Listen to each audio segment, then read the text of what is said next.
Ninami bazalwane. Ekhathini lesiningi ke mntwana kithi. Uye uthi wena usafuna kubeka into ngabolonina. Bese uthatha Jesu. Ngicela kusho, ngeke ukhone kuthatha nje kubeka into ngabolonina angekho Jesu.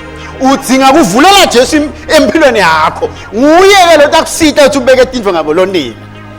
Futhi ngeke unegotiate na Faro kuze uphume. Lokho kusithombe sethu noma sembuso bomnyama lophethwe nguSathane. Ngeke unegotiate na Sathane kuthi usuke la mbusweni wakhe. Kudzingeke amandla kuze uphume lapha. Kwathi ngalobunye ebusuku, uNkulunkulu demonstrated his power and Israel was set free. Nawe uNkulunkulu has demonstrated tremendous power. Athi Paul, the preaching of the cross is power.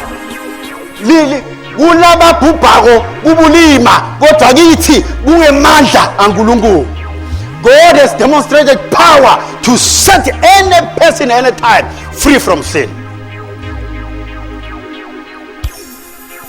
Kudzinga nje umuntu athi hayi sengikhathele mina ukugilateka. Lobo busuku usho njalo mandla ayafika, you are set free.